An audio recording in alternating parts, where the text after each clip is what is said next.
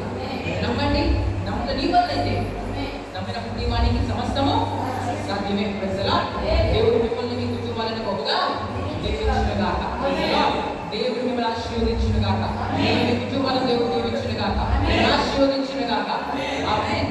కాబట్టి ప్రియమైన దేవుని బిడ్డలారా, ఇప్పుడు ఆనందంగా మన మధ్య వచ్చి పాటలతో మనల్ని దేవుళ్ళు ప్రయత్నిస్తారు. ఆనందంగా వచ్చి పాటలు పాడుతుండగా అందరూ కూడా మీ రెండు చేతులతో చప్పట్లు కొడుతూ దేవుని ఏం చేయాలి? ఉజ్జీవంగా మనసారా మన బలాన్ని ఇచ్చిన దేవునికి ఏమి ఇద్దాం? బలం ప్రజల ఆరోగ్యించిన దేవునికి ఏమి ఇవ్వాలి? మనకి ఎవరు ఇచ్చారు బలాన్ని? మనం ఈరోజు జరుగుతున్నాము అంటే దేవుడు ఈ చేతులు ఏం పెట్టారు? బలం పెట్టారు. కాబట్టి ఈ బలముతో చప్పట్లు కొడుతూ మన దేవుని ఏం చేద్దాం? మనసారా దేవుడికి ఇద్దాం. అందరూ పాఠశాలగా అందరూ కూడా ఏకీభవిస్తారు. ప్రజలు అందరూ బాగున్నారండి. దేవునికి స్తోత్రం. అయితే దేవుని మైపోతేనే మాకు సత్యంగా ఉన్నాం అనమాట. హల్లెలూయా, హల్లెలూయా. స్తోత్రం చెల్లించుము, స్తుతి స్తోత్రం చెల్లించుము, స్తోత్రం చెల్లించుము, స్తుతి స్తోత్రం చెల్లించుము. యేసునాథుని మేలులు తలచి, యేసునాథుని మేలులు తలచి, స్తోత్రం చెల్లించుము, స్తోత్రం చెల్లించుము, స్తోత్రం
సమాధాన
బంధించండి.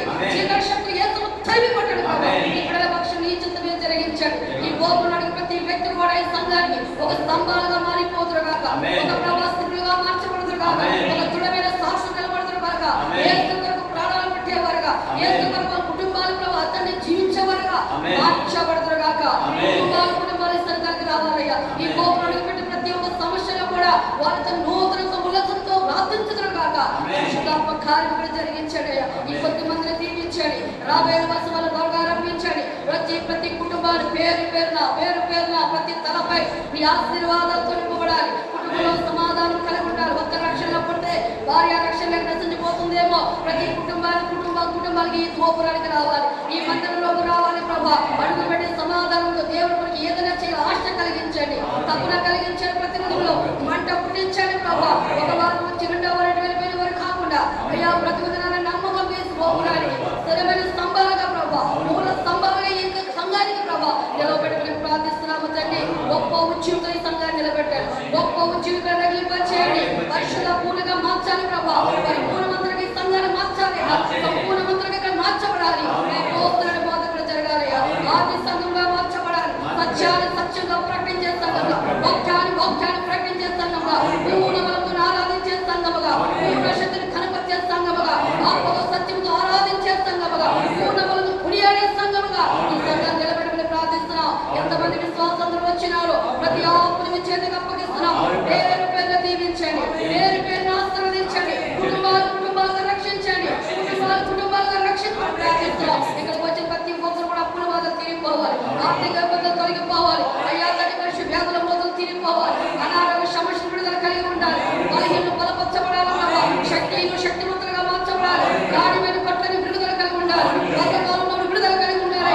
గొప్ప ఉద్యోగులను తగిలింపబడాలి. ప్రతి ఒక్కరికి దాహాన్ని కలిగించండి. ప్రతి ఒక్కరికి మంటని కలిగించండి.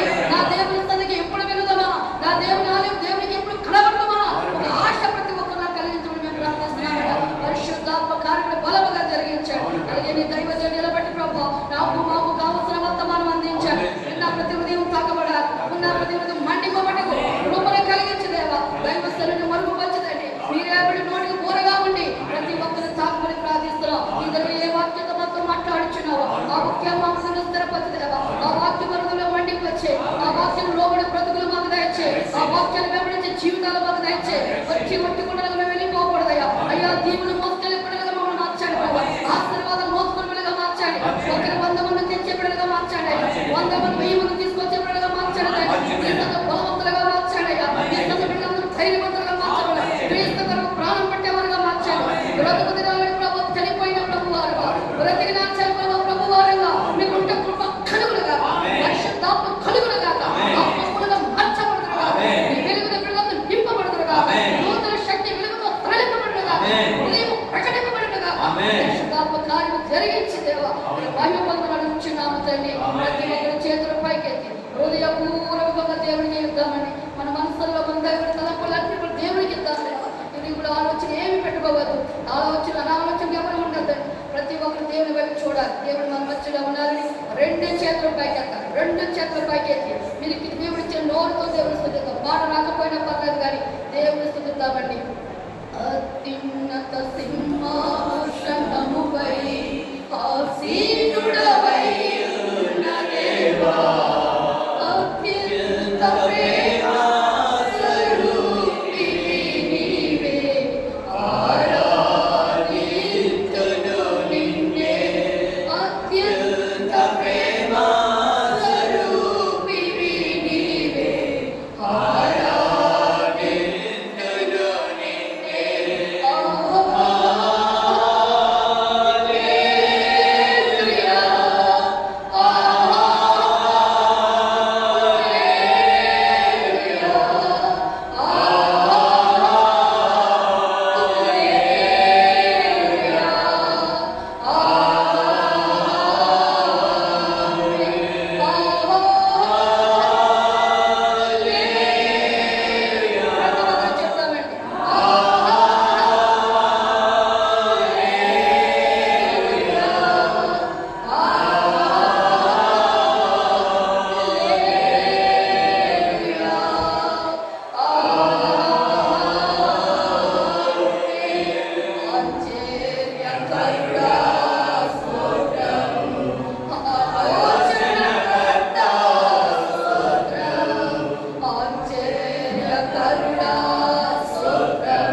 దేవుడు ఉన్నారు, ఆయన సహాయంతో మనం జయిస్తాం అని నువ్వు చెప్తావు. అయితే కష్టాలు వచ్చిన ఆ కష్టాలను నువ్వు ముడుకుపోవు, అలాగ లొంగిపోవు, అలా పడిపోవు. నీ దేవుడి సహాయంతో, నీ దేవుడి కృపతో ఆ కష్టాన్ని నువ్వు జయించుకుంటూ పైకి వస్తావు. అది నీకున్న ఘనత, అది నీకున్న బలం. నీ దేవుడే నీకు బలం. ప్రజలా మనుషులన్నా ఏం చూసుకుని నువ్వు ఇలా మాట్లాడుతున్నావు నువ్వు చెప్పాలి. నా యేసుని బట్టి నేను మాట్లాడుతున్నాను, నా దేవుని బట్టి నేను చెప్తున్నాను. నేను సజీవుని సేవిస్తున్నాను, ఆయన ఎవరో నాకు తెలుసు. ఈరోజు నేను అనుకున్నాను, కానీ కొన్ని రోజులు వచ్చి నా జీవితం ఏమవుతుంది, కొన్ని రోజులు వచ్చి నా బ్రతికి ఏమవుతాడు, కొన్ని సంవత్సరాలు వచ్చి నా బ్రతికి ఎలా ఉంటారు. ఎందుకంటే నా దేవుడు నాకు మాట ఇచ్చాను, నా ఆశ భంగం చేయనన్నారు. నేను ఆయన నమ్మిక ఉంచాను, ఆయన నమ్మాను కాబట్టి నేను ఓడిపోను, నేను అలసిపోను, నేను జయిస్తాను అని నువ్వేం చెప్పాలో తెలుసా? నేను అడిగిన వాటిని ప్రశ్న చెప్పాలి. నువ్వు ఏది చెప్తావో అది జరుగుతుంది. ఎందుకంటే నువ్వు చెప్పిన మాట పరలోకమందు దేవుడు వింటాడు, నువ్వు పలికిన మాట నీ దేవుడు చూస్తారు. మన మోకరిని ప్రార్థన చేస్తుంటే మన బంధువులు చూడకపోవచ్చు, మనం కలుపు వేసుకుని ప్రార్థన చేస్తుంటే ఎవరు మనం చూడకపోవచ్చు, మనకెవరు పువ్వులు వేయకపోవచ్చు, పూడంట వేయకపోవచ్చు, నువ్వు చాలా తప్ప చేస్తున్నావు చప్పట్లు కొట్టకపోవచ్చు. కానీ రహస్యమును చూసే తండ్రి ఒకరు ఉన్నారని మర్చిపోతాడు. ఆయన నేను గమనిస్తాను, ఆయన గమనిస్తాను. ఆయన కళ్ళు లోకమంతా సంచరిస్తుంది. స్లాబ్ ఉన్న గాడ్ ఉంటే మనిషి ఈ పక్క గోడ వెనక ఏమవుతుందో కనిపించింది మనిషికి. కానీ దేవుడి కన్ను సీసీ కెమెరాల కన్నా శక్తి కలిగింది. దేవుడి కన్ను అతి పవర్ఫుల్. ఆయన కన్ను చూస్తుంటే స్లాబ్ కాదు కదా, భూమికి అడుగు భాగాలలోకి వెళ్ళినా సరే పాతాళంలో కూర్చున్నా ఆయన చూడగల శక్తి మందులు. అందుకే భక్తులు అంటాడు, ప్రభా నేను ఎక్కడికి వెళ్ళని వచ్చేస్తున్నావు, నేను ఎక్కడ దాక్కుంటాను, ఎక్కడికి వెళ్ళి నేను నన్ను పంచుకుంటాను. ప్రజలా ఆకాశంకి ఎక్కడ నువ్వు అక్కడ ఉన్నావు, పాతాళం మీద దాక్కున్నా, సముద్ర నడి అడుగు భాగంలో నేను కూర్చున్నా, నువ్వు అక్కడ నీ కన్ను నన్ను చూస్తుంది. హల్లెలూయా. ఎందుకు చూస్తుంది తెలుసా కన్ను? హల్లెలూయా. ఎందుకు చూస్తున్నావు కన్ను తెలుసా? నేను ఉన్నట్లు ఉంచడానికి కాదు, నేను పైకి తేడానికి, నీ బ్రతుకును వెలిగించడానికి, నీకు సహాయం చేయడానికి, నేను ఆదరించడానికి, నీ పిల్లలను మార్చడానికి, నీ బ్రతుకుని మార్చడానికి, నిన్ను ఆనందంతో నింపడానికి ఆ కన్ను చూస్తుంది. ఎవరు చూసినా చూడకపోయినా ఆయన కన్ను నిన్ను చూస్తుంది, ఆయనే నీకు ప్రతిఫలమిస్తారు. Praise the lord. హల్లెలూయా. ఇక్కడ చూడండి, భయపడకుడి, యెహోవా మీకు నేడు కలగజేయు రక్షణను మీరు ఓరగా నిలిచి చూడండి. మీరు నేను చూచిన ఐగుప్తీయులను ఇంకా మీదట మరి ఎన్నడను ఈ రోజు మీరు చూస్తున్న ఐగుప్తీయులు. ఐగుప్తులు అంటే ఎవరో తెలుసా? ఇజ్రాయేలును బాధ పెట్టిన వారు. ఇజ్రాయేల్ని బాధపడుతున్నారు, ఒక గుంపు బాధపడుతుంది. ఇజ్రాయేల్ ఎవరు? యేసయ్య పిల్లలు. ఎవరు ఇజ్రాయేల్? దేవుడి పిల్లలు. ఐగుప్తులు ఎవరు? దుష్టులు, సాతాను సమాజం వారు. వాళ్ళు ఐగుప్తు ఇజ్రాయేల్ ఏం చేస్తున్నారు? బాధ పెడుతున్నారు. హల్లెలూయా. ఐగుప్తు దేనికి సాదృశ్యం, ఇజ్రాయేల్ దేనికి సాదృశ్యం ఉన్నారంటే మనకే సాదృశ్యం ఉన్నారు దేవుడి పిల్లలకి. ఐగుప్తులు దేనికి సాదృశ్యం ఉన్నారంటే మనల్ని బాధ పెట్టే సమస్యలకు సాదృశ్యం ఉన్నారు. హల్లెలూయా. ఈరోజు నీకు కోర్టు కేసు వేధిస్తుందా? అదొక ఐగుప్తుగా భావించు. ఈరోజు నీ పిల్లల వల్ల నీకు బాధ కలుగుతుందా? అదొక ఐగుప్తుగా భావించు. ప్రజలు అయితే నీకు ఎదురవుతున్న ఏ కష్టమైనా ఏ సమస్య అయినా అదొక ఐగుప్తుతో సమానం. అయితే వాక్యం సెలవిస్తుంది, ఈ రోజు నువ్వు చూస్తున్న ఐగుప్తీయులు ఇవి ఎన్నడూ నువ్వు చూడవు. హల్లెలూయా. అంటే అర్థమేంటో తెలుసా? ఇంతవరకు ఏ సమస్యకు నేను బాధ పెట్టిందో, ఇంతవరకు ఏ కష్టమైతే నిన్ను దుఃఖ పెట్టిందో, ఇంతవరకు ఏ వేదన అయితే నిన్ను ఆవేదన గురి చేసిందో అది ఇక ఎన్నటికీ కనిపించకుండా దేవుడు చేయబోతున్నారు. ఆమేన్. హల్లెలూయా. హల్లెలూయా. ఒక పాంపిల్ వచ్చింది. పాంపిల్ ఏం చేస్తుంది? పొలం ఏం చేస్తుంది? కరుస్తుంది. కానీ ఆ పామును చూసి భయపడితే ఉపయోగం లేదు. ఆ పామును తీసేం చేయాలి? బయట పారవేయాలి, లేదా తరిమి వేయాలి. అది బయటకు పోతే అంటే అది కనిపించకుండా చేయాలి. నీ ముందు కనిపిస్తే అది ఊరుకోదు కదా, అది నీ దగ్గరకు వస్తుంది. హల్లెలూయా. అలాగే ఇప్పుడు ఐగుప్తులు నీ దగ్గర ఉంటేనే నీకు సమస్య, కానీ ఐగుప్తులు దేవుడు తీసేస్తానంటున్నాడు. అంటే ఐగుప్తులు అంటే మనుషులన్న మాత్రం అనుకోకండి, అది ఒక సాదృశ్యం అంట. ఐగుప్తులు అంటే మనల్ని బాధ పెట్టే ఆ కష్టం, మన బాధ పెట్టే ఆ సమస్య, మన వేదన గురి చేసే ఆ స్థితి, ఆ బాధాకరమైన పరిస్థితి. దేవుడు అంటున్నారు అది కిందటికి కనిపించుకోవడం చేస్తాను, నేనే దాన్ని తీసేస్తాను. ప్రభా నాకు శక్తి లేదు ప్రభా, నా ప్రభువును మార్చుకోవడానికి నాకు శక్తి లేదు కదా అని అనొచ్చు. ప్రభు అంటున్నారు నీ శక్తితో నాకు పని లేదు, నాకు మళ్ళా నా శక్తితో నా బలముతో నేనేం దాన్ని తీసి పారవేస్తాను. హల్లెలూయా. ఎన్నటికి నువ్వు దాన్ని చూడు. ఇశ్రాయేలు ప్రజలు వెళ్తూ ఉంటే మధ్యన ముందు ఎర్ర సముద్రం వారికి ఎదురైపోయింది. ముందుకు వెళ్దామని ఆశ ఉంది, కానీ వెళ్ళడానికి ఆశ నెరవేర్చడానికి ఏం లేదు, వారికి అవకాశం లేదు. ముందు సముద్రం ఉంది, వెనక శత్రువు తరుగుతున్నాడు. ఆ శత్రువుగా ఇది హల్లెలూయా. కొన్నిసార్లు ఒక్కొక్కసారి ఉంటుంది, ముందు నుయ్య వెనక పోయ ప్రజలా అని కొన్ని పరిస్థితులు ఎలా ఉంటాయంటే వెనక వెళ్తే కష్టమే, ముందుకు వెళ్దామని కష్టమే. కానీ ప్రభు చెప్తున్నారు, యేసయ్య అంటున్నారు, ఒకవేళ నువ్వు అటువంటి పరిస్థితులు నుండి రోజు వెళ్తున్నావేమో, ఏం చేయాలో అర్థం కాని స్థితిలో నువ్వు ఉన్నట్టుకుంటున్నావేమో, కానీ అటువంటి పరిస్థితుల్లో కూడా నీకు సహాయం చేయగలవాడు మనం సేవిస్తున్న దేవుడు. దేవుడి వాక్య దగ్గర సెలవిస్తుంది 15వ వచనం, అంతలో యెహోవా మోషేతో నీవేళకు మొరపెట్టుచున్నావు, సాగిపోవుడి